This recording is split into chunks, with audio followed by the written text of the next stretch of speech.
In a world of constant motion and ceaseless distractions, finding a moment of peace can feel like an elusive luxury.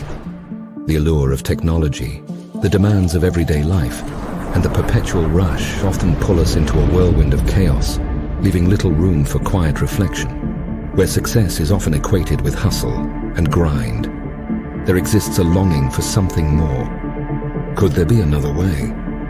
Well, in 1967, the famous author Napoleon Hill answered this very question. He published his final book, Grow Rich with Peace of Mind. He discovered that true success isn't just about accumulation. It's about finding harmony within oneself and with the world around us. One that honors both ambition and inner peace.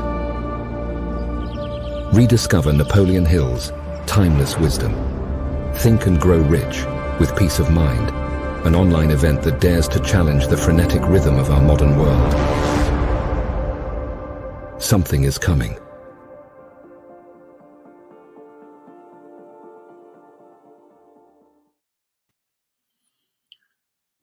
Hi, everybody. I'm Dan Matthews. I'm one of the principal master teachers for the Napoleon Hill Institute. And I'm going to talk a little bit about the chapter that deals with one of the subjects that nobody likes to talk about, and that's fear. But I'm going to approach it from a little different point of view. Cleon is going to come on later and talk about the 7 little branches of fear that all of us know about in our own lives. And they're all forces that hold us back, keep us from becoming the full, perfect version of ourselves that we would really love to be. Make it impossible for us to understand what true freedom is all about, and close doors that should be opened. And those doors are a direct connection between our heart and the mind of infinite intelligence, the mind of God. I want to talk a little bit about some of the factors that make it possible for us to move forward, and some of the things that hold us back. And what is thought? What is that thing that we all do every day, all day? We'd use it all night in our dreams, and yet none of us know what it is. It's possible to know that. And by knowing it, doors get opened between you and infinite intelligence, conscious awareness, between you and the mind of God. Let's just start right out. There's energy in the universe. The universe is filled with energy, and all things are made of energy. What we think of as matter, the little tiny particles that you've learned about in school, the atoms, the subatomic particles, electrons and protons, neutrons, molecules, in your body, cells and tissues and organs and systems are all energy. And that energy is always moving. It's moving in waves. Just like ocean waves in the physical sense, or waves on a lake or a pond or a river. We've all seen water waves, and we know that they travel. If you throw a stone into a glassy pond, you can watch those ripples slowly spread out. Perfect circles, little waves traveling out into making bigger and bigger circles. That's a picture of what is happening in the universe, throughout the universe, at all times.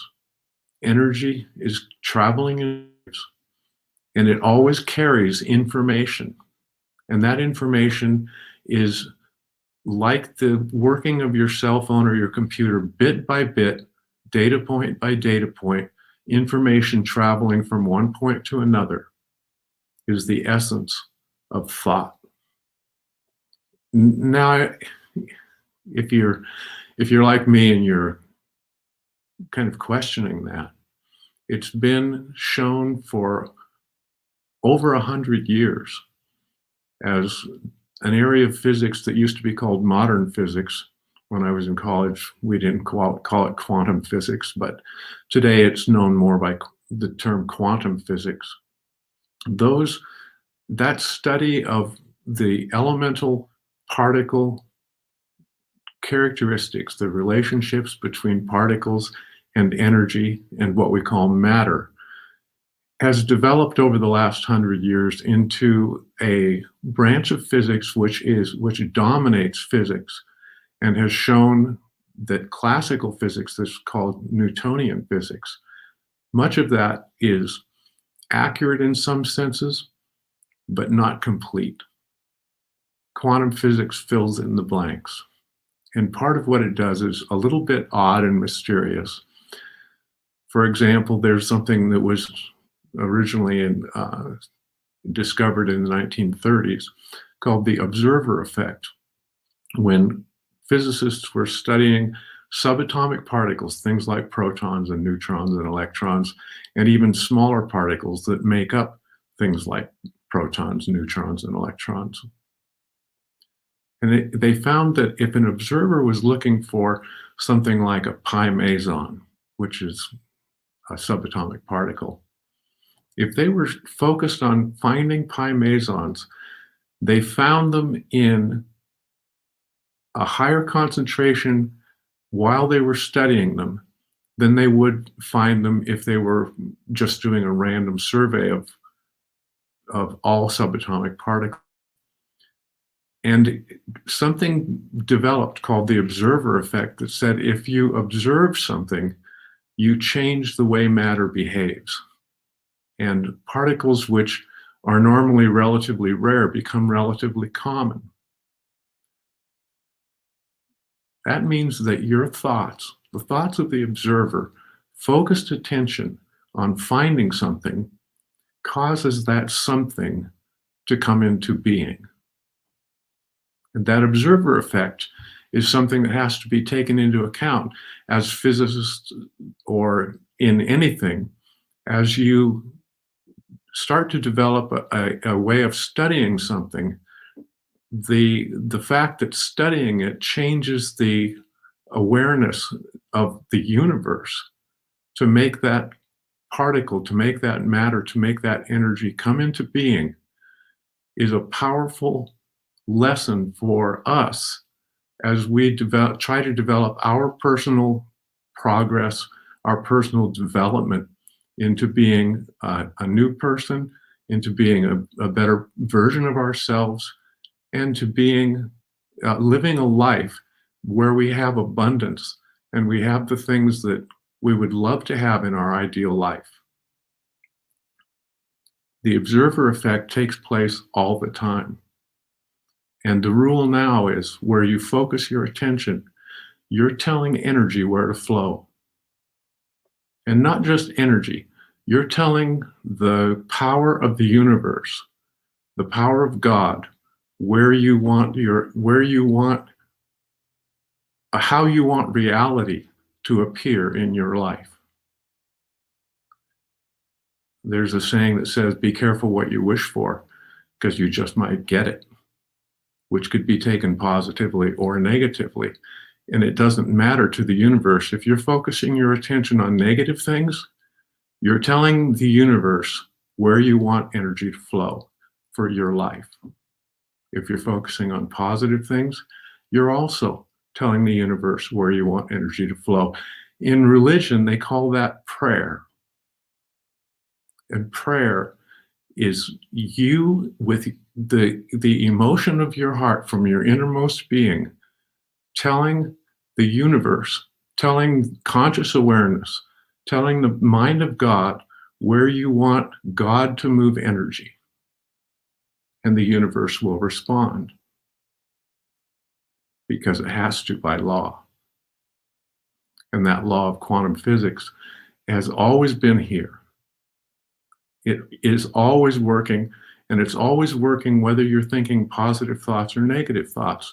If you're thinking thoughts of abundance and prosperity and growth and expansion, you are in perfect alignment with the universe.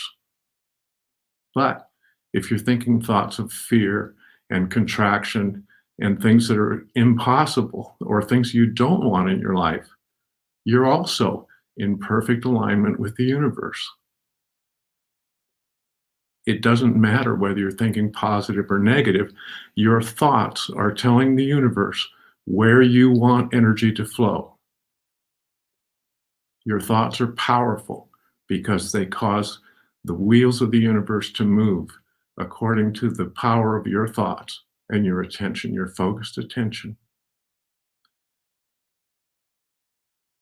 Let's look at what's called faith for just a minute. Faith is a word that's commonly used in the English language or in any language to mean one of many different things, so many different definitions that its original definition and its true meaning are a little bit lost. Back 2,000 years ago, many times in the New Testament, Jesus said, or Jesus' students, when they were writing, said, you must have faith and believe. Faith and belief are two different things.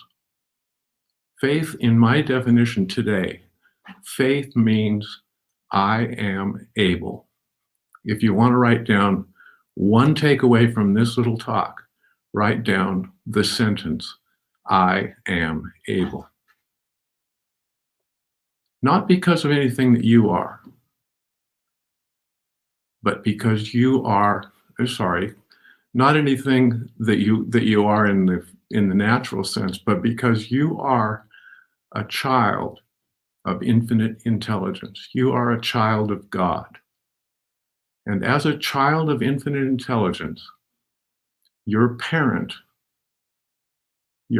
figure, the power of the universe, will move to make things happen that you desire to happen because you are a child of that infinite intelligence. If you believe something's possible, not because you can do it, but because infinite intelligence can do it, of course infinite intelligence can do it because infinite intelligence is infinite, contains all knowledge, all power, all intelligence, all of the powerful emotions of love and gratitude, and is willing to give to the child, you, the desire of your heart. I am able because I am a child of infinite intelligence. That's faith.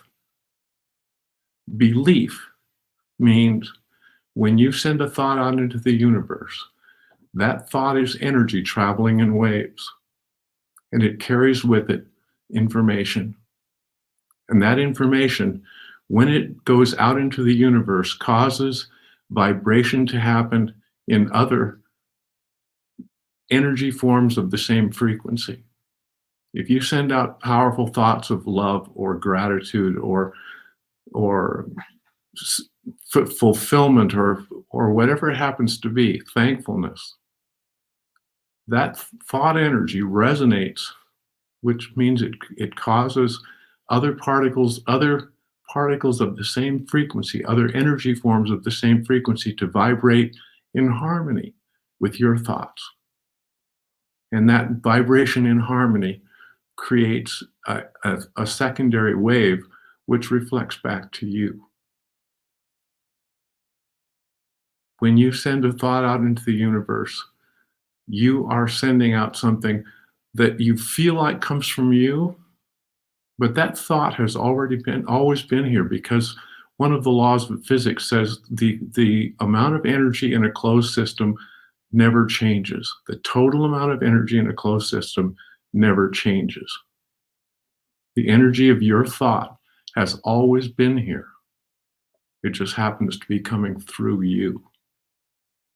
And I use my head, but your thoughts don't come from your head. Your thoughts come from your being. the energy, the sum of the energy of your entire physical body and your mind.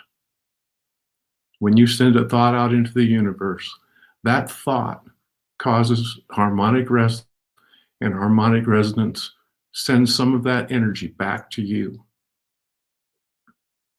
The energy has always been here, which means that when you send out a thought of asking for something that you really love, that energy, when it comes back to you, has always been here, which means that your thought has already, your prayer, your desire, sending that energy of desire for a better life has already been given to you because it's always existed. That's belief. Faith is I am able. Belief is what I ask has already been given to me because it's always been here since the beginning of time. A third aspect of this, faith and belief, has to do with something called trust. Trust is really it's a surrender of your desire and your thoughts of how things should be, how your path in life should be laid out. You have to give that up because you don't know what your path is. You don't know what the 100th step in your journey is going to be. But you do know what the next step is. If you don't, that's a subject for prayer. Show me the next step. You're asking, you're sending out a thought into the universe, and the answer for that will come back to you. What's my next step? That idea alone is powerful because you don't know what the 100th step is. You don't know what the steps are going to be months from now. And very likely, months from now, if you look back, you'll say, I would have never imagined that I would be in this place 6 months ago. You don't know what the step is, but you do know that if you try to design your path, designing your path is a mistake because you don't know the easiest way. You don't know the effortless way. You don't know the way that nature would take, just like you can't predict the path of a stream going through a forest. And it's always a winding path. Trust means I'm willing to take the next step. Even though I can't see it clearly, I'm willing to take that next step. The step that follows, I can't see, but I can see the next step. The power of thought is the power of the universe. What you have in your being, what you have, I want to say, what I have in my heart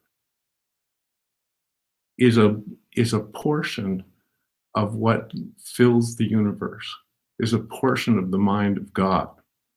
And what I have in my heart, in my thoughts, in my core being, what some people call the soul, has never changed, just like the energy in the universe has never changed.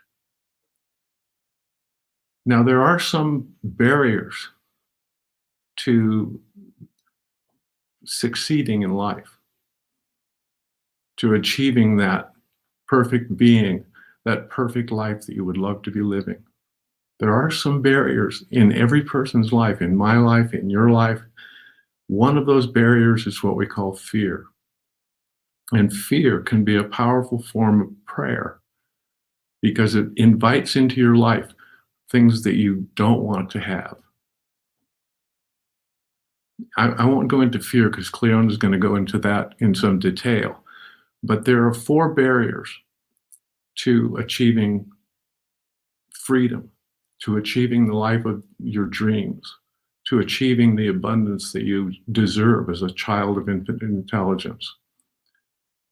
Fear is one of them.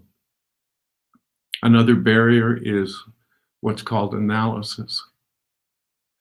There's a phrase that's called analysis paralysis. When we overanalyze something, when we focus on the details of our path, if you have to know the path before you take a step, you'll never take a step, because you have to take a step in order for the following step to appear. Every step you take is a choice, and every choice is another beginning point. Analysis will stop you from making progress. That step has to be taken with trust. A third barrier for achieving freedom is distraction. We know distraction in our daily lives. Distraction is focusing your attention on one thing and then changing that focus of attention to another thing, changing it to another, sometimes trying to focus your attention on two things at once. Distraction does not send to infinite intelligence a clear message of what your focus is. Focused attention, your will, if it's focused, it's like it becomes like laser light, becomes more powerful. If you're not focused, it's like a foggy day. There's nothing that's clear. Distraction weakens the focus of your attention, and a weaker focus of attention does not send a clear message to God to allow the universe to move energy according to your attention, because your attention is scattered. The fourth barrier to achieving a goal or to becoming the person that you want to become is comfort. Comfort doesn't seem like it would be a barrier, but our life, we become used to the things in our life. Some of them are pleasant, some of them are unpleasant, but we become familiar with them. And when we become familiar with certain things in our lives, we don't want to change. Your body sees change as danger. And we would give up freedom to be comfortable. If you look into your own life, you think things like procrastination are your body, your mind, your conscious mind wanting to stay comfortable and avoid change. Comfort can prevent you from taking any progress or making any changes in your life that would cause you to be better, to be more expansive, to be filled with a new life. That opportunity is lost if you give in to comfort, the feeling that change is uncomfortable and I choose to not change because I want to stay comfortable. It's your body trying to take care of you, thinking that change is danger, like a lion or a bear coming after you, when that's not actually the case. Change is uncomfortable, but you can overcome that feeling of avoiding change by saying that change is going to produce the person that you want to become. Now, we're about 25 minutes into our program.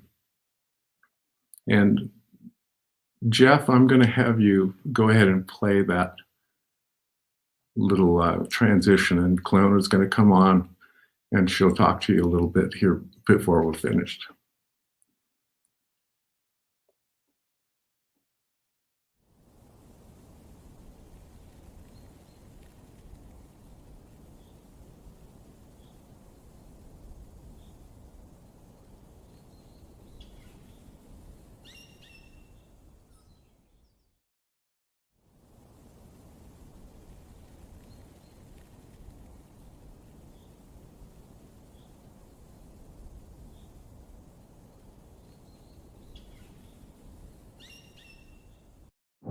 How do we define persistence? Napoleon Hill's 3 Feet from Gold story is a powerful testament to the significance of persistence. The story follows a prospector during the gold rush who found a vein of gold and started digging, filled with hope and determination. He toiled tirelessly, digging deep, believing he'd strike it rich. However, as challenges arose and progress seemed slow, doubt crept in. Discouraged, he gave up, selling his equipment to a junk dealer. This dealer consulted an expert who confirmed the gold was just 3 feet away. The junk dealer resumed digging and, true to the expert's word, struck an immensely profitable vein of gold. The prospector had been incredibly close to success, but stopped short. The lesson from this story is clear. Persistence, even when success seems elusive, is often the dividing line between those who achieve their goals and those who fall short. It's the fiery determination burning within us, driving us forward when others might turn back. It's that relentless energy that fuels us to push past every barrier, leap over every hurdle, and conquer every setback. When faced with uncertainty, staying persistent may lead us to discover the gold just 3 feet away. It doesn't matter where you are, with your friends, at work, a quiet time at home. But in your mind, there are questions that never stop. Questions like, who am I? Why am I here? What's my purpose? It doesn't matter where you are. What matters is, where are you going? Is it going to be another year of the same thing? Wandering, drifting, with that feeling that you're somehow lost and alone? Or is this going to be a new year, a year of change, growth, abundance? The road to success is simple, but it's not easy. There are only 4 things, 4 principles that you need to know to succeed. Learn those principles and apply them, and success comes by law, just like the law of gravity. To change from the same old life to a life of prosperity, discovery, value, success.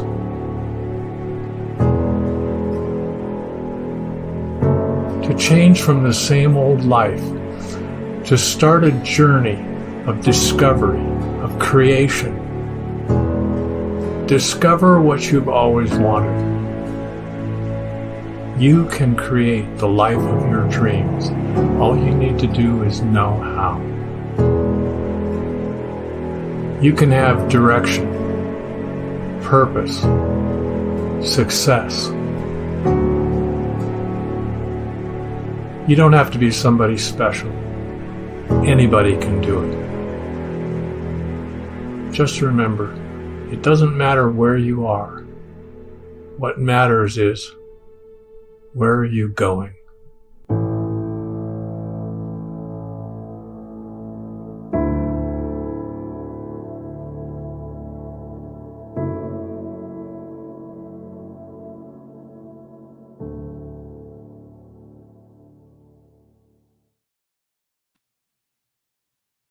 Wow. Wow, wow, wow. Took my breath away, Dan.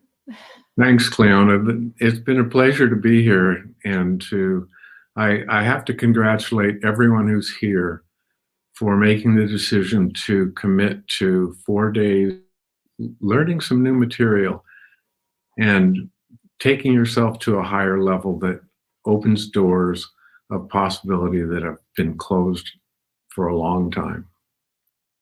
Yes, congratulations. And Dan, now, you're one of the greatest teachers of this material, and especially the way you make it so simple. Um, Thank you for explaining how this really works. Thank you for helping our viewers to understand now the power of their thoughts and how they truly are creating their own reality.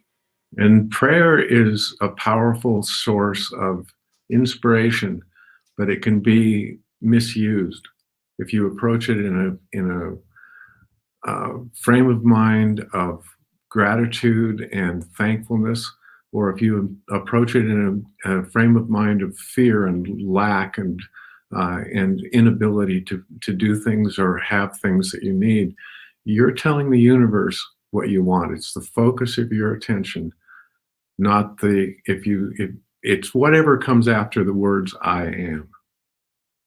If you say I am sick, you've just declared something that's really important for your health in a negative way.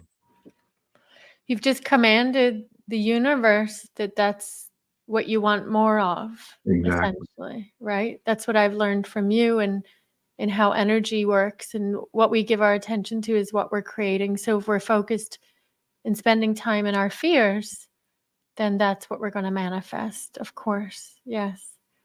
Everyone is putting beautiful comments in the chat.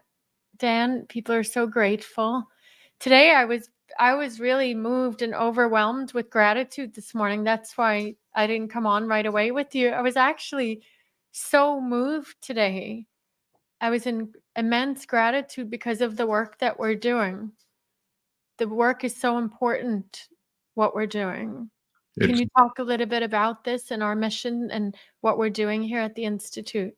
Well, our mission is to change the lives of 8 billion people. It's as simple as that. It's simple, but it's not easy. There are always challenges. Sometimes they come from hilarious places. Sometimes they come from struggles that need to be overcome. But every problem is a solution in the making. And whenever you're in a place where it seems like the problem is big, it's only big because you've made yourself small. Oh, wow. Write that down, team. Put that in the chat. The problem is only big because you've made yourself small. Wow. The power within you is the power of conscious awareness, is the power of infinite intelligence. The power within you is the power of infinite intelligence. Nothing is more powerful. You just have to accept it in trust. Mhm. And sometimes when we talk about this, I know you and me sometimes moved to tears because you can feel that power and you can feel that connection to God, to infinite intelligence, right? That's exactly right. And there are times, just like the last half hour, I had some notes written down, and the notes were basically about 20 words, general ideas. I had no idea of the details that would come to me. Through you. And it's like you said, it's powerful. And when it flows through you, you realize that you are just a vessel, you're just a channel Yes. of energy. Yes. I truly believe that. I believe I'm a channel, you're a channel, our coaches are channels. We're being used for our divine purpose, which is to bring raise conscious awareness to everyone's oneness with that divine power and truly help people realize who they really are, what they're capable of.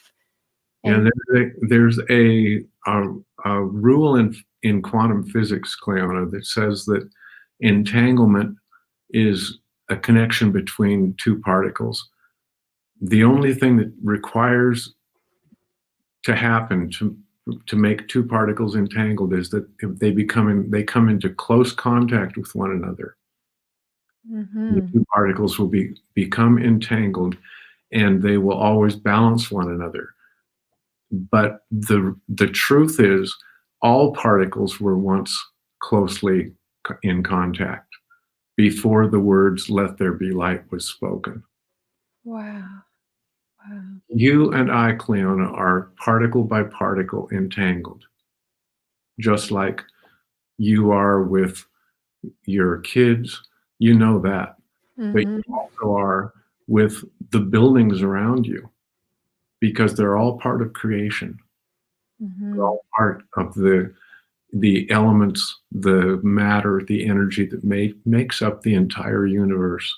We are entangled with one another and with all things around us. mhm, Our thoughts change the pattern of the universe around us. mhm. And this is why we are helping people reprogram their subconscious and change their thought patterns, their thought habits. These are just habits that can be changed. And that's why we study every day here at the Institute. Dan teaches every week. We have a coaching program. I'll tell you all about at the end if you want to come study with us. Dan, how important is it to study like the way we do? In my estimation, there's nothing more important than Mm, studying. We're all students of something. We're all learning something all the time. You determine what you study. You determine what you learn, and learning produces growth. mhm. Whatever you're learning, some people are learning things that are not beneficial. They'll become really good at that. If you start out with the phrase "I am sick" and you study that, you study the sickness, you're focusing attention on it and you're making it more powerful. Yes. Yes. So what are we giving our focused attention to? And I am going to tap into the seven ghosts of fear. There were the six in the beginning, and then there were seven. Um, I don't like talking about it, but we do have to address it at some so people can, tell the truth and look inwardly. And you can identify. We'll do a little assignment at the end as well. But yes, Dan, we're all connected. We're all connected to one divine mind, right? Exactly right. And so as we think, this is why Napoleon wrote in the book Think and Grow Rich at the beginning, whatever the mind can conceive and believe, the mind can achieve. And that's what you taught us today about belief and faith. So, and you also said something very powerful. So, a thought that's released from a mind that is attached to belief, I can do this, I believe I'm capable of this, right? What's the difference between a thought that's released of the opposite with no belief? If it doesn't, it has to have belief behind it, because that's the two requirements are: you must have faith and belief. You must know that you are able because you're a child of infinite intelligence. The other thing you need to be absolutely convinced of without a doubt is that it's already been given to you. And what's the feeling that you have now that you already have it given to you? It's fulfillment, it's gratitude, it's elation, it's bliss, it's everything. All those powerful, positive emotions drive that thought, drive that energy, and accelerate it to come into your life in real 3D form. It's so powerful. This is so good. So, Dan, I'm going to actually I know everybody watching this would love to hear from you and ask maybe a few questions, if you're okay with that, if we can Absolutely. do a few questions. So Brenda asks, and go ahead, folks, start putting your questions in the comments wherever you are, YouTube, Facebook, we can see them.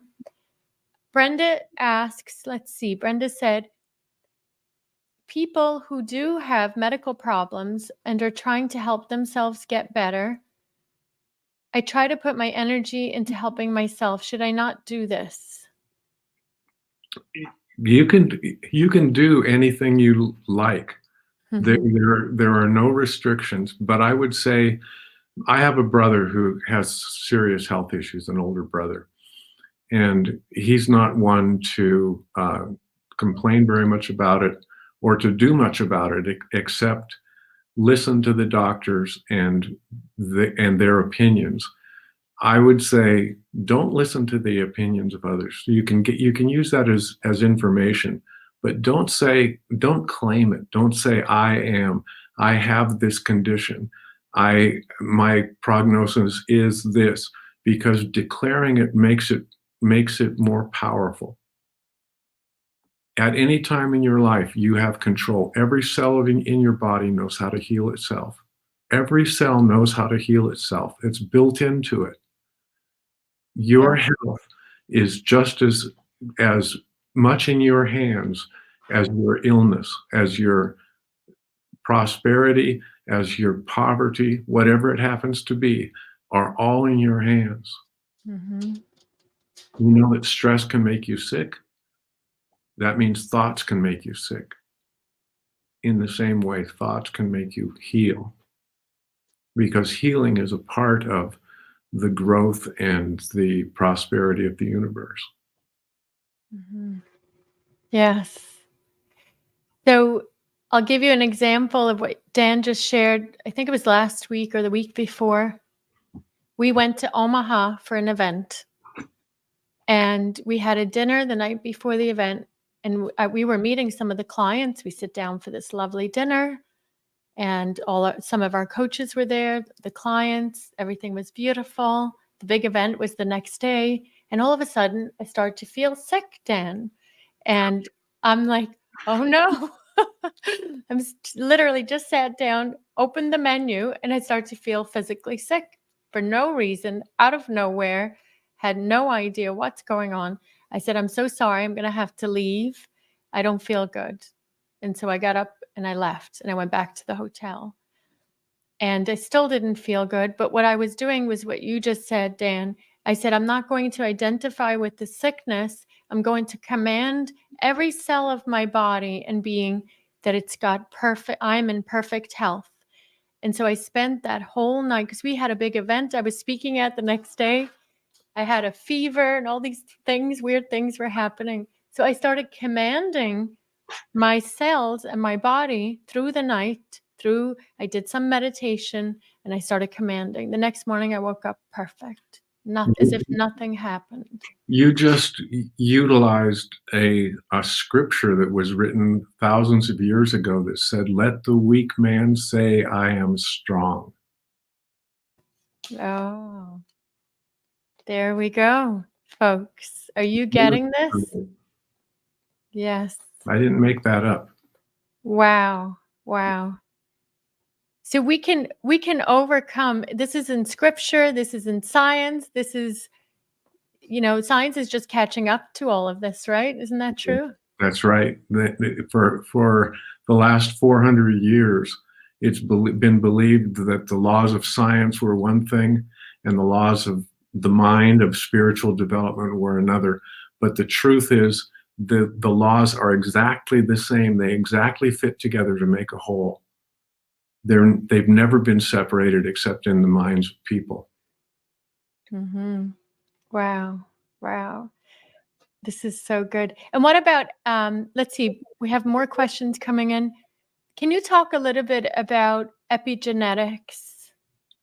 Epigenetics is a subject that has to do with how genes are turned off and turned on. And because we know that your genetics, the genetic structure of your cells is something that is determined by your parents. But it doesn't mean that because my mother had cancer that I'm going to have cancer. That because your mindset turns those genetic factors off and on. And epigenetics is just really the new genetics that's gaining an understanding of how genes are expressed or suppressed by your thoughts, by your feelings about yourself, and by your emotions. And if you want to look at a reference, the famous book by Bruce Lipton on genetics is one that it's called The Biology of Belief. And it describes epigenetics in very understandable terms. Wow. So here you go, folks. Napoleon Hill's been teaching this for almost 100 years, and it's been around from the beginning of time, but now science is catching up.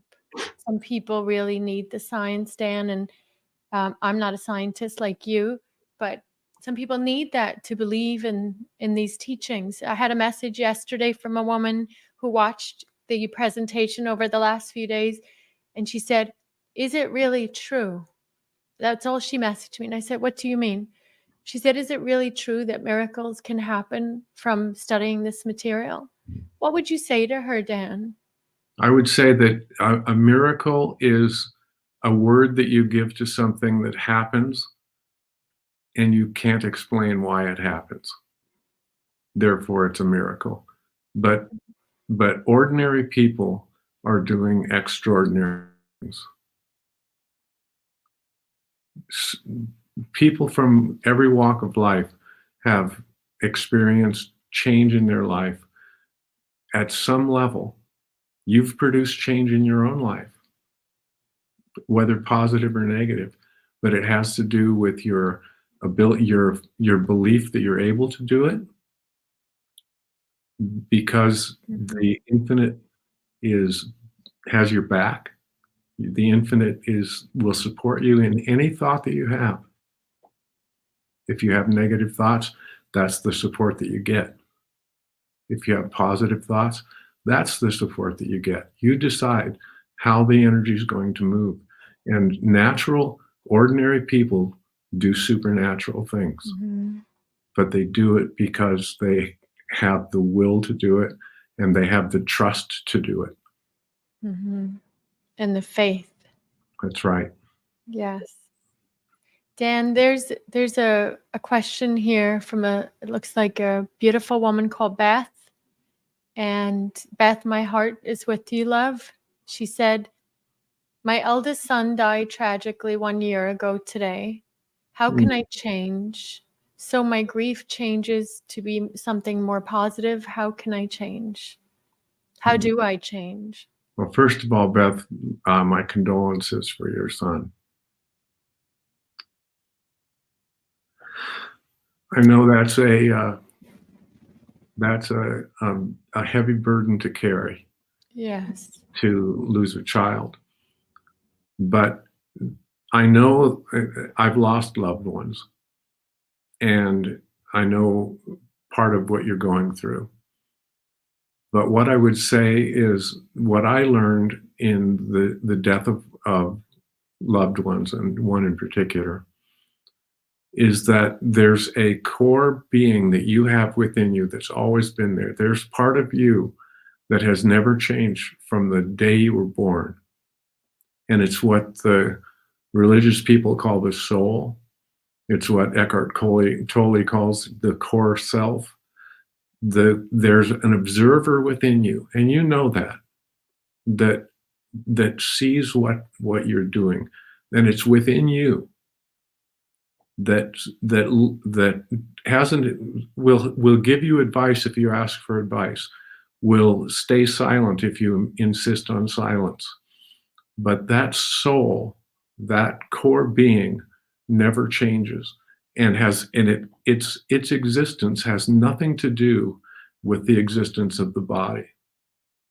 The soul is part of your being, and it's utilizing your body to experience a human experience. The death of the body does not mean the death of the soul. And the eternal quality of the soul is discussed in almost every religion. And you know that that soul of your child still lives and is free of the constraints of the body and the requirements of the body. You can rejoice in the fact that you had that soul with you for the time that you had it, and rejoice that your child is still alive. That being, that core self, has never changed and will never change. Yes. Wow. Beautiful, Dan. I agree with you, and I believe your son has returned to spirit, and spirit is infinite. So when you mention his name, he is there. He's always there, and you'll feel it, just like Dan said, and you'll know it.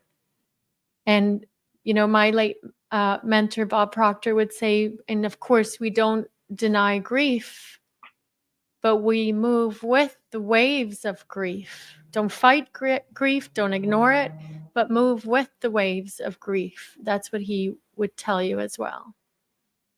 So thank you. Thank you, Beth. We're sending you so much love, and you're in the right place. You found a beautiful community of love and support for you. And I hope you take advantage of that and get to meet some beautiful souls here as well. Okay. Thank you, Dan. Thank you. So I have, let's see, there was another good question. I'm going through the questions best I can here.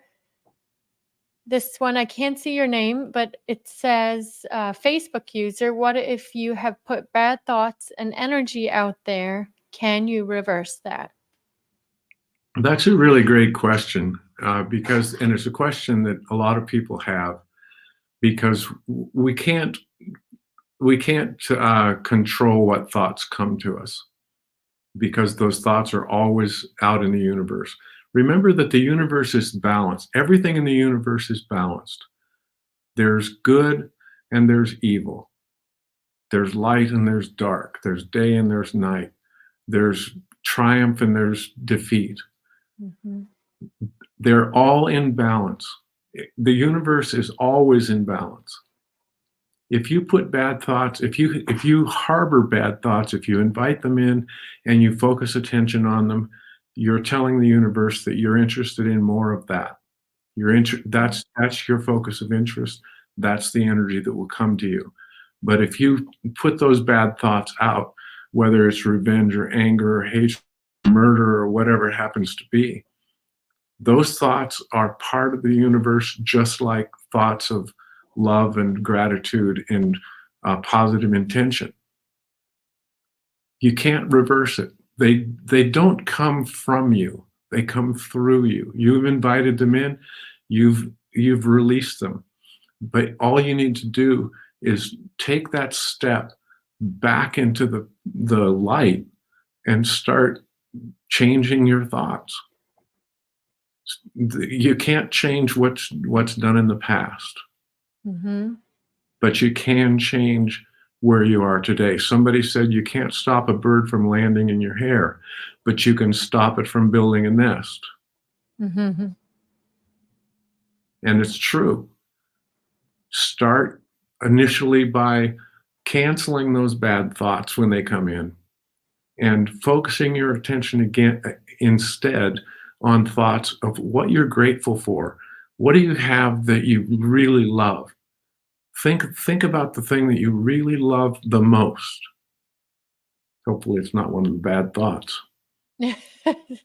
What would you really, really love in your life to see? What changes would you like to see in your life? And focus your attention on the feeling of having that in your life as a possibility. And it'll make a huge difference in how you see the world, how you see yourself, and what kind of energy you're putting out into the infinite. Mhm. Great advice, Dan. Wonderful. Thank you.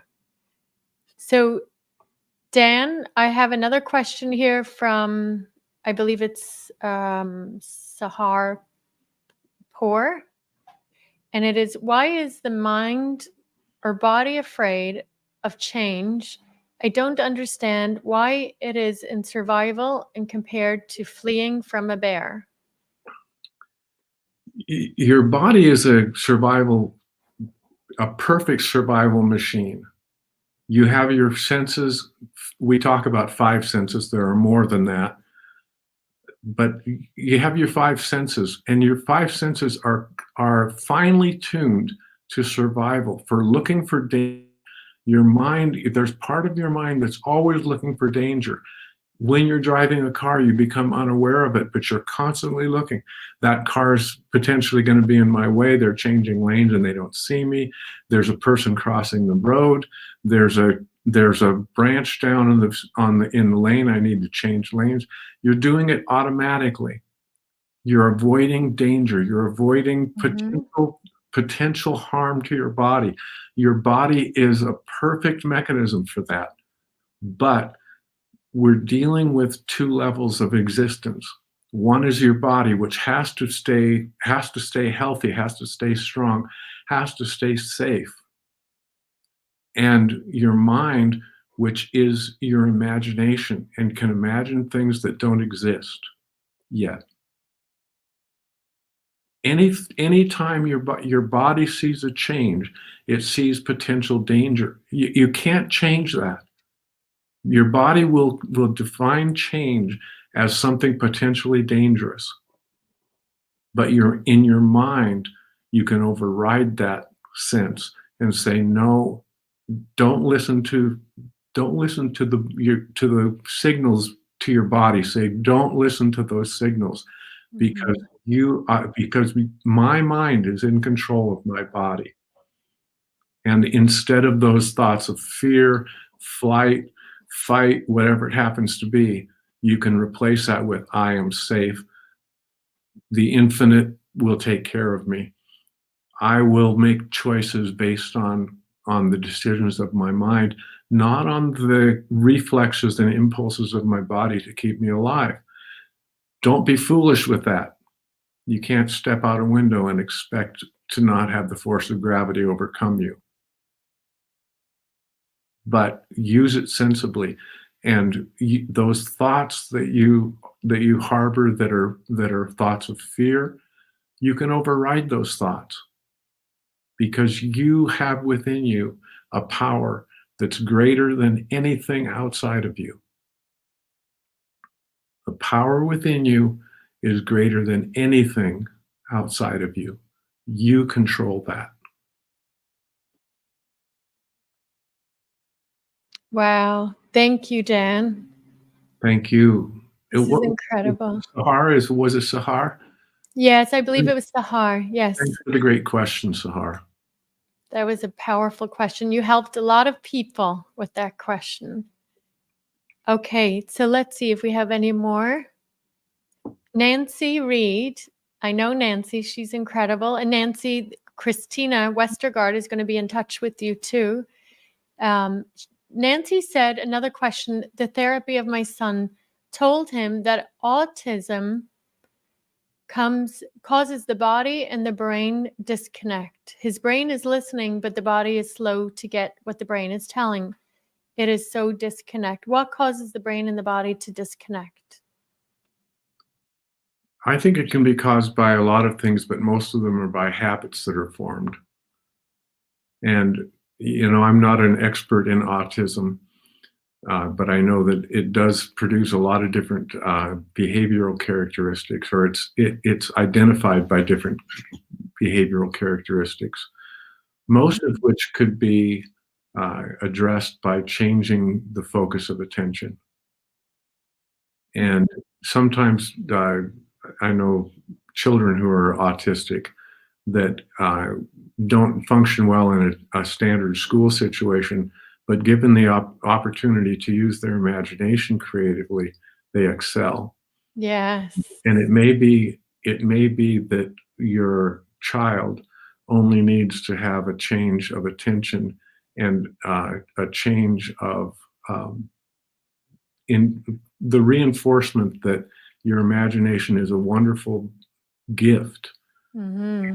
Used freely, the imagination can be is an instrument of growth and change in a positive way.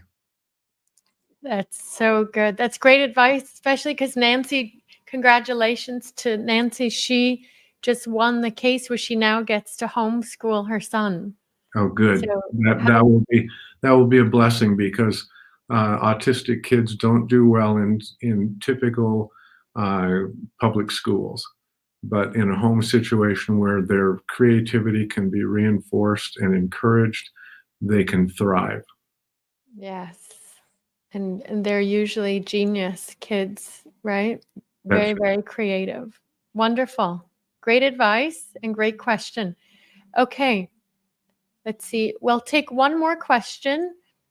And the question is, can you explain money blockages, please? And can someone overcome them when they have them? Money is a funny thing because it's necessary. People have all kinds of opinions of it and a lot of fears related to it or the lack of it. But money is like everything else in the universe, and I'll just say this blanketly: money is energy, and it's energy that's used to exchange value for value, value given and value received. It's a medium of exchange. And like any other form of energy, it flows. And it flows to where it's loved, invited, and used in a positive way. Money, the lack of money is like the lack of anything else. If people focus on the lack of money, the infinite sees that focus of attention as a signal, as a command of what you want more of in your life. Mm-hmm. Don't think of the lack of money. Don't think of poverty. Don't think of the things that or the idea that money is evil. The Bible does not say the money is evil. It says the love of money is the root of all evil. And what that means is that's addressed to people who use other people and love money rather than loving people, loving other people and using money. Money loves to go where it's going to be used in a productive way, where it's going to be used to help other people. But Yeah. but the imbalance comes when the love of money overcomes or overshadows the love of people. Yes, absolutely. Absolutely. Don't think of the lack, because the infinite is happy to give you more of that. Just like Yes. the infinite is happy to give you abundance. But if you insist on poverty, that's what the universe will respond with.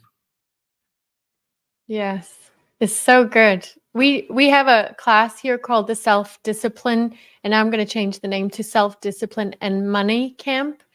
And we meditate every morning. We have classes all over the world, 6 days a week.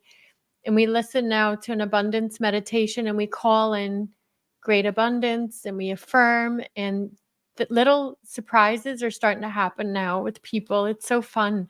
I'm going to tell you all a little story that happened to me 2 days ago, actually, since we started doing this meditation in the morning. So yes, you absolutely can change your money beliefs. Of course you can. Look at me. I came from absolute poverty and my whole life has changed.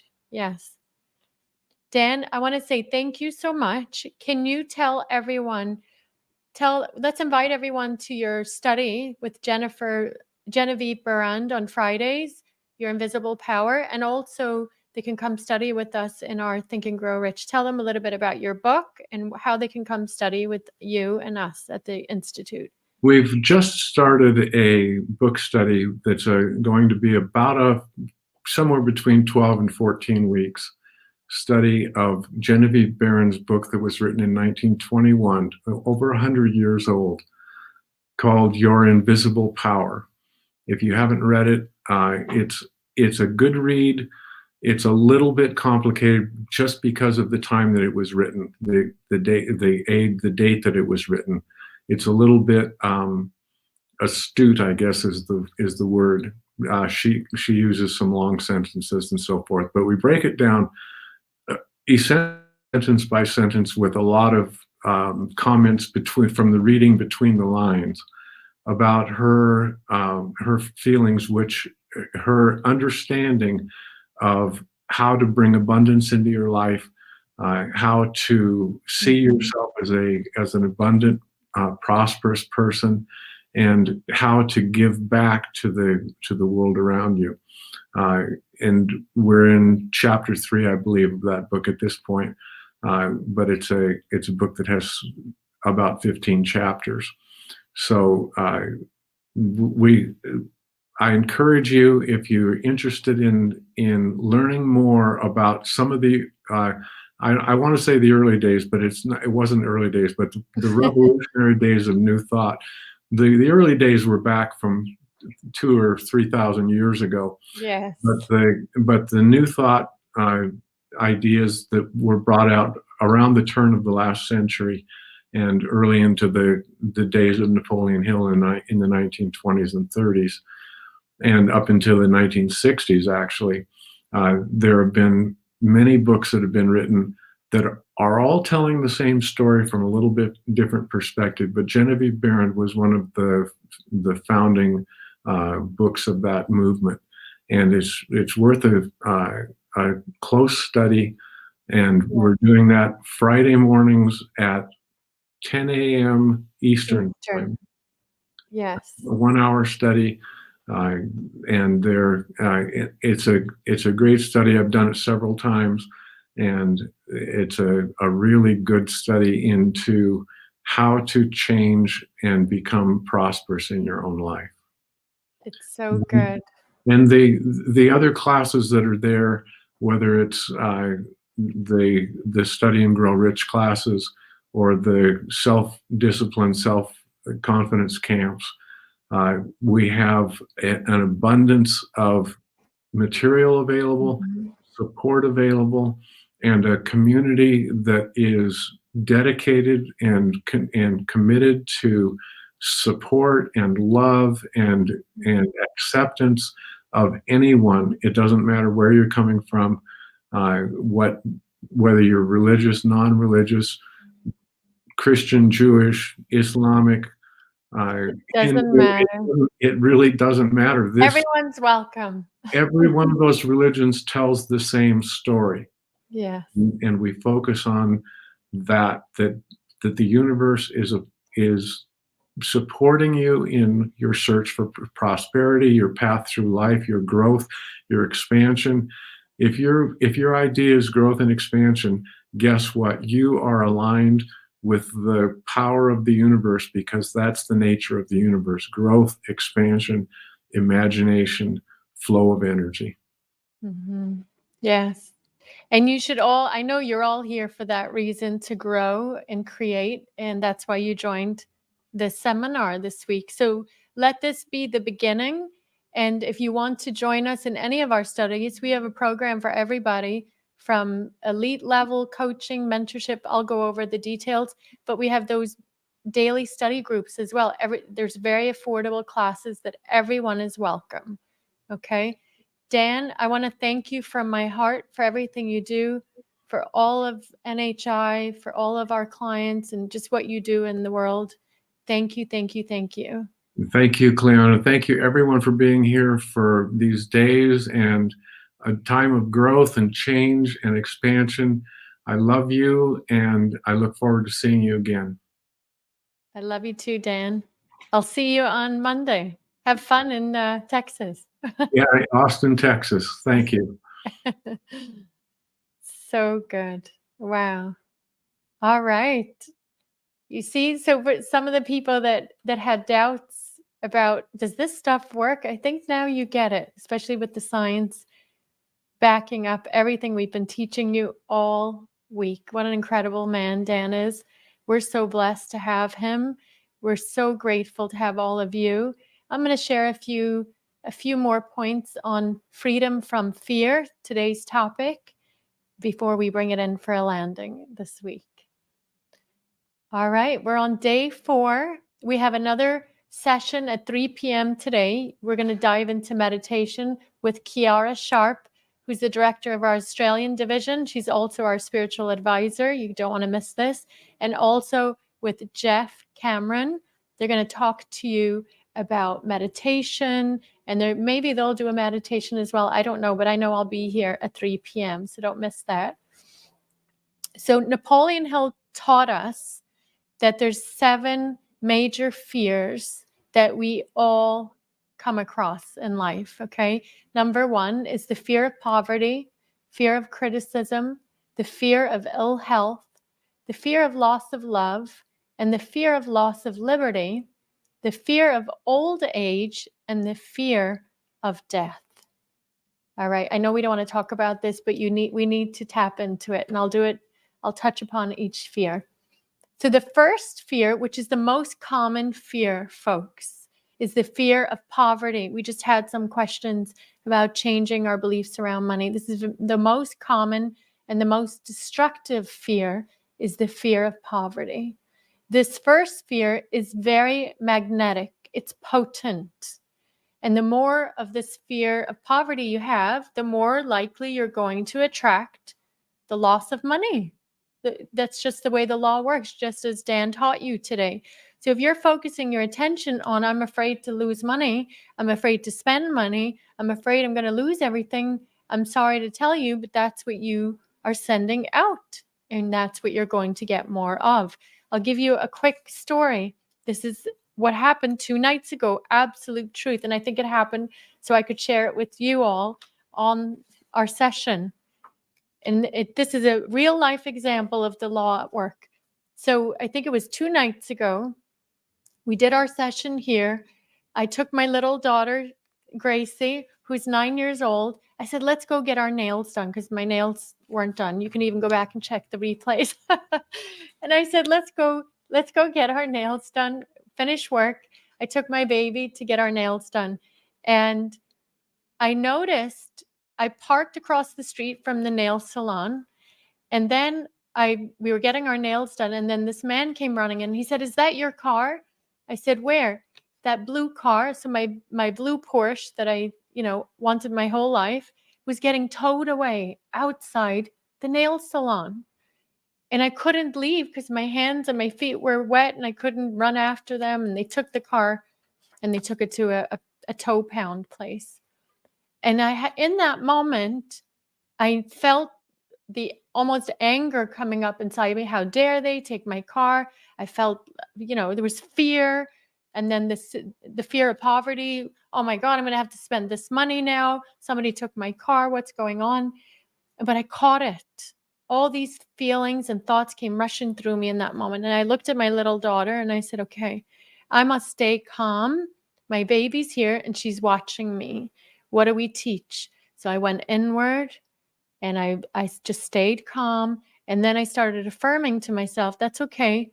It'll be replaced. Whatever I pay for this, it's going to be replaced. I will find the car.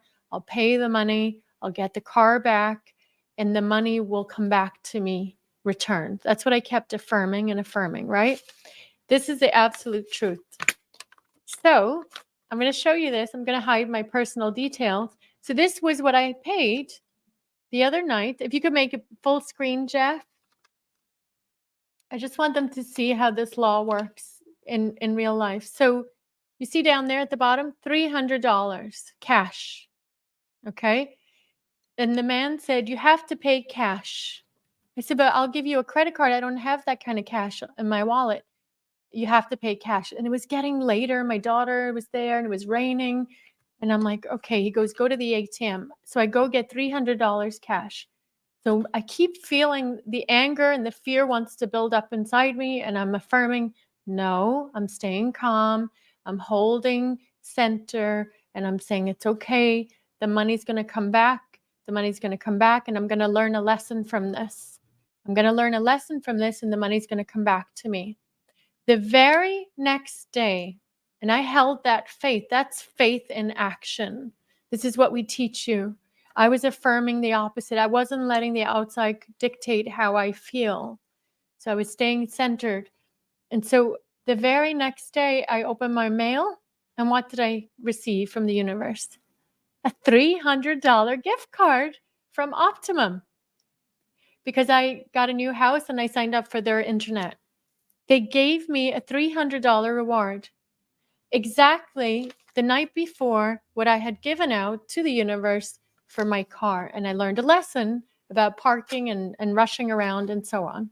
So I show you that story for a reason. This is how it works.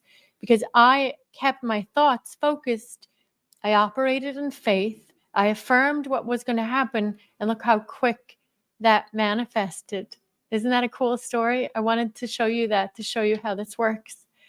So fear of poverty is very potent. It's the most potent. You cannot allow yourself to go there. The next fear is the fear of criticism. This is another potent fear that I know where I'm from in Northern Ireland. It was debilitating for me because a lot of people would gossip, people would talk about you, and I was always afraid, what are they going to say about me? What are they going to talk about me? What are they going to think about me?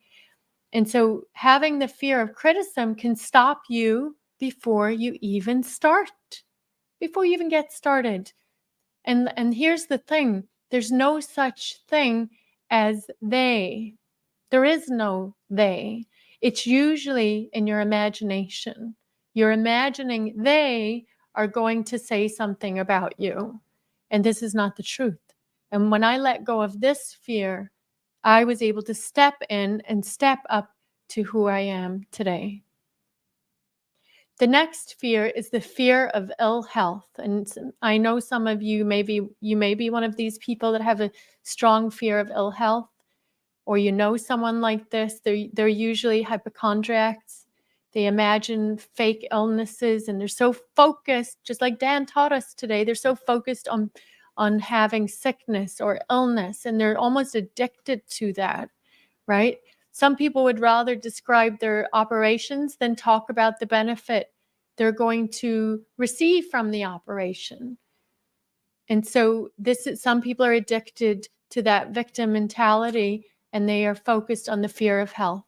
They start each day by also searching for symptoms. What's wrong with me? What is this mole on my arm? What is this? We all know someone like that, or maybe you are still suffering from the fear of ill health. The fear of loss of love is the next fear, which is love is not the same as selfishly possessing. Now, you all know someone like this, or maybe you have these traits and habits. One who really loves another person, they do not hold their mate in the jealousy or chains of jealousy. If you love someone, love does not hurt. Love supports each other. Love is all about helping your partner grow and express themselves to be who they're meant to be. If you find yourself in a relationship where someone's trying to hold you back or be possessive, that's not love. Okay, that's the fear of loss of love that person is experiencing. The next fear is the fear of old age. And I've been coaching people for years, and I hear this a lot, especially from people that are coming in and they're saying, am I too old?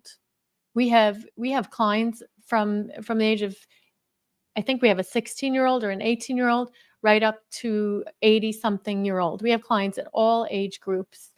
And so the fear of old age, when nature takes away youth, she replaces it with wisdom, Napoleon Hill said. So it's impossible for a young person to possess the accumulated wisdom and experience of a person of ripe age. This is the mindset. I don't have the wisdom of somebody in their 80s. I'm doing my best to gather it from mentors like Bob Proctor and now Napoleon Hill. That's why I love this book, Think and Grow Rich with Peace of Mind, because he wrote it when he was in his 80s. I want to know, what did he figure out all those years later? I want to skip levels. I want his wisdom. And so that's why I'm on this pursuit of gaining wisdom and shortening the time period for me to learn on my own. That's why we get mentorship. That's why we study from people who have wisdom. And the next fear is the fear of death. Unfortunately, you probably know someone like that, or maybe you yourself have a fear of dying. Those that are operating from the fear of death, they're drifting, they're not growing. A drifter is someone who has no aim or goals. They don't have a purpose. If you're operating from a fear of death, you're drifting, you're not growing. And so this is what Napoleon Hill said about the fear of death. He said, I shall therefore do what I can to remain in good health and good spirits, avoid obvious threats to life, and in other ways make logical use of the motive of self-preservation. He was very healthy. Don Green, who is 80, actually it's his birthday today. Happy birthday, Don Green. We love you so much. I believe he's 84 today. Forgive me if I'm wrong, and sorry for telling on you if you didn't want me to, but happy birthday, Don. I love you. So Don Green, Napoleon Hill, they take care of themselves, self-preservation. Are you stuffing junk food into your mouth? Are you eating junk? Are you not exercising? What are you doing to take care of your vessel, right? That's self-preservation. Don Green doesn't eat sugar. He doesn't have soda. He's so disciplined with his health. It's so inspiring. And Napoleon goes on to say, but as for giving a second thought to death itself, why worry about the uncontrollable? Why would we worry about something we cannot control? The next fear is called the fear of loss of liberty. Many have given up so much liberty of body and mind, that they might as well be in prison or living under a dictator. Okay. Also, I know many others who so constantly fear the loss of liberty that the fear itself becomes a fetter on their souls. So much so, they take no action and they end up drifting. And we're going to talk a little bit more about the loss of liberty and what is liberty, okay? Freedom creates peace of mind, my friends. And when you know yourself and you live your life of your own choosing, this is freedom. This is what creates peace of mind. When you know thyself. We started this event on Monday, know thyself and live your own life. If you can take anything away this week, write that down. This creates peace of mind. You see, the world has too many slaves to the clock, too many slaves to the bank book, too many slaves to convention, too many slaves of fear, and too many slaves to insecurities and self-consciousness. And this is why we at the Napoleon Hill Institute are on a mission to help people move into their purpose with peace of mind. Peace of mind is a basic liberty. It's a basic liberty. And before you can say, all of you watching this today or on the replay, before you can say you are free and you have peace of mind, I want you to ask yourself these questions. Okay? And you can take a screenshot or you can watch the replay later and write them down and ask yourself these questions. Are you truly free? Number one, when circumstances require you to use your time in a way you did not plan to use it, do you, in that time, know your own mind and use it beneficially? Look what happened with me with the towing of the car. I could have fell apart. I didn't plan that. I had another plan to do other things, but I used my own mind and I used it beneficially. Okay. Number 2, you're going to ask yourself these questions. Number 2, have you set up your work schedule so that you need not live in the fear of work or overwhelm that may steal your hours of rest? Have you set up your own work schedule, or has somebody done it for you? Or have you set up your work schedule based on what you're afraid they will say? Do you know how many people I coach and they've scheduled themselves to work 12, 15 hours a day, but nobody told them to do that. Nobody told them to do that. They're doing it because they're afraid of they. Who's they? It's in your imagination. It's that fear. It's that fear. So that's number 2. Number 3, are you willing to question? This is so important. I'm telling you, it'll separate you from the average person if you can get this one right here. Are you willing to question the way things are done, or how other people do things? So let me say it again. Are you willing to question the way things are done or how other people do things, and never accept the idea or settle to that's just the way things are done? Are you one of those people that says, oh, that's just the way it is? That's just the way things are done. Okay, for me, I get very passionate about this because this means you're not thinking. This means you're settling for average. You're relying on the outside world to dictate how your life's going to go. This is not freedom. This is not freedom. This is control. And it's your mind. It's your mind that dictates. You have a choice. So are you willing to question the way things are done or not? That's the next question. Next question, have you freed yourself from family or cultural customs that do not align with your own true beliefs or values? Now, this one's a touchy subject. I'm aware of that, and I was brave enough to put it on here, but it's the truth. Are you operating with freedom, living your own life, or are you doing things you don't want to do based on cultural customs or family customs that don't even align with your true beliefs, what your soul believes and your values? Every one of you have your own beliefs and values. They're yours. But many of you are living through others. Okay, so you're going to ask yourself these questions. And number 5, do you realize, this is for our money folks that are stuck with money, do you realize you're not working for money? You're actually working from what money can buy you and give you. Money's just an exchange of energy. You heard Dan Matthews today. Money's an exchange of value. It's energy.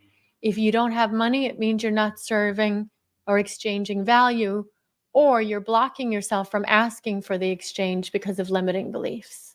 That's what stops you from receiving money. Do you realize you're not working for money? You're working for what money can buy you. What you truly desire, most of you, is freedom.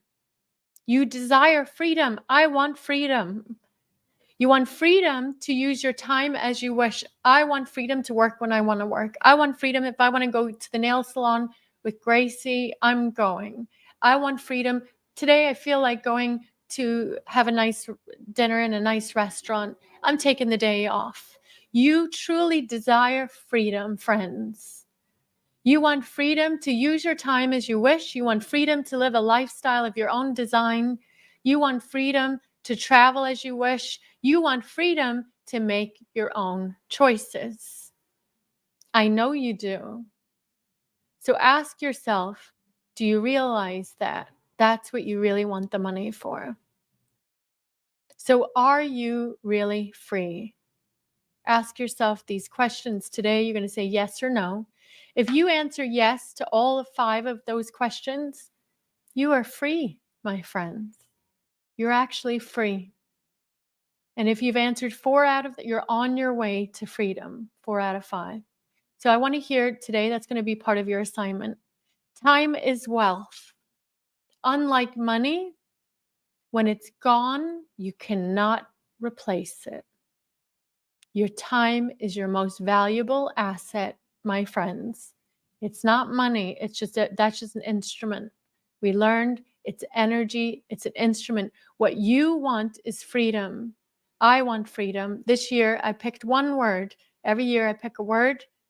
And this year, my word was freedom. And I want that for all of you. So our mission here at the Napoleon Hill Institute is to help millions of people and then billions of people, 8 billion, we want to help the whole world, live life on purpose with peace of mind. And so I'm going to ask all of you, if you enjoyed this week's presentation, I want to ask you all, there's 3 ways you can join our mission. Number 1, you can apply to become a Napoleon Hill Institute coach, owning your own coaching and speaking business. We will train you, even if you don't have experience. If you have a desire to teach these principles, bring it to the world so people can start living with peace of mind on purpose, then you should apply to become a coach with us. It's your own business. You're not in business by yourself.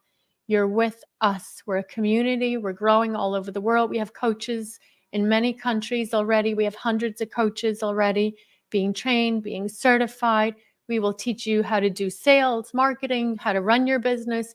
But most importantly, you're going to become a product of the product. And you could come up here and teach this as well. By the time you're finished with your training, you'll be able to teach these classes.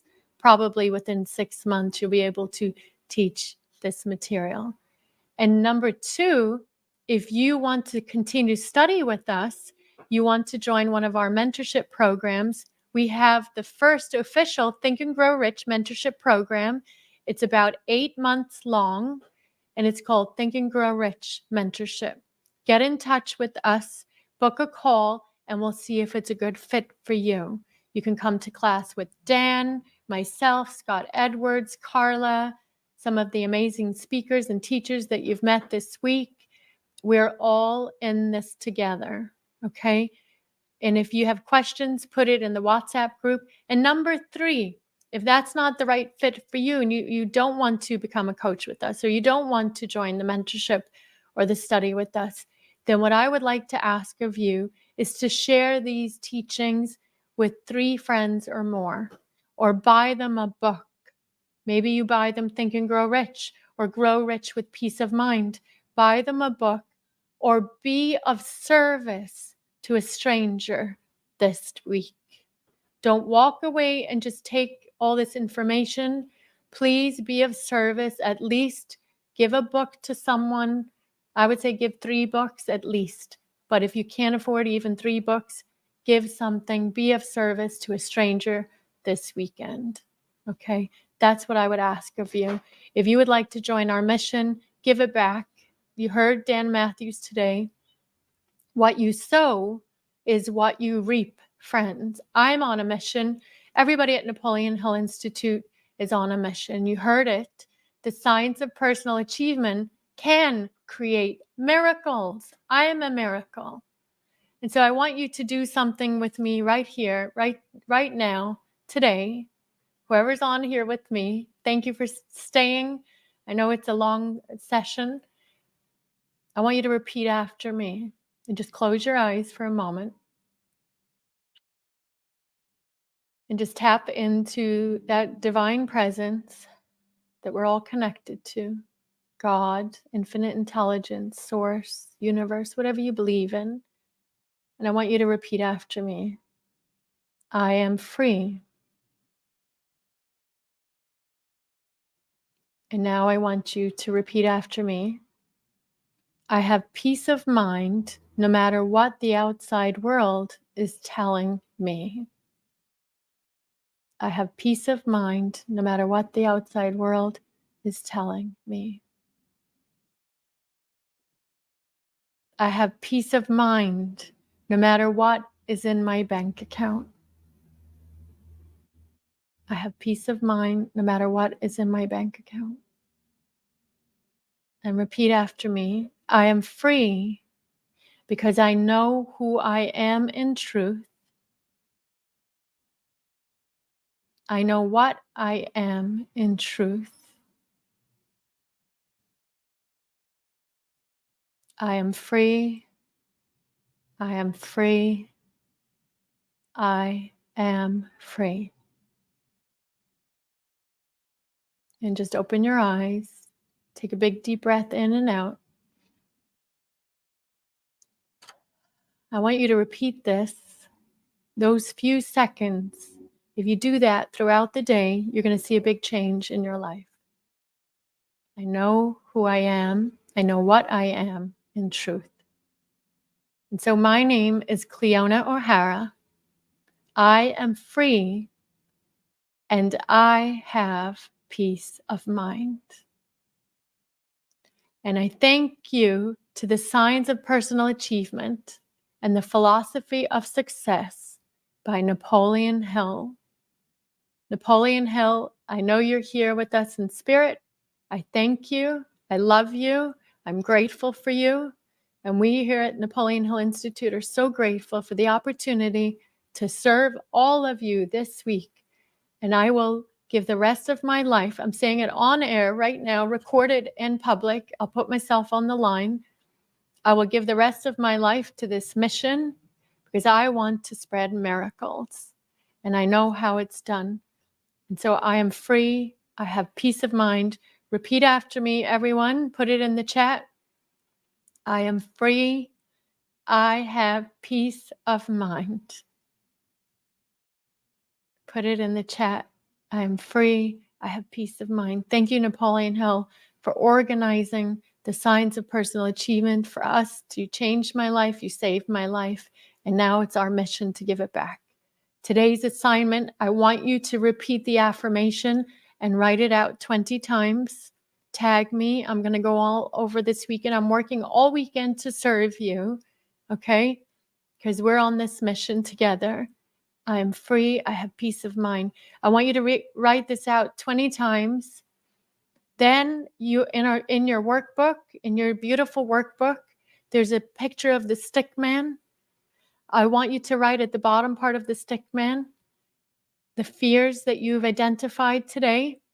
You're going to write them inside the subconscious part of the stick man.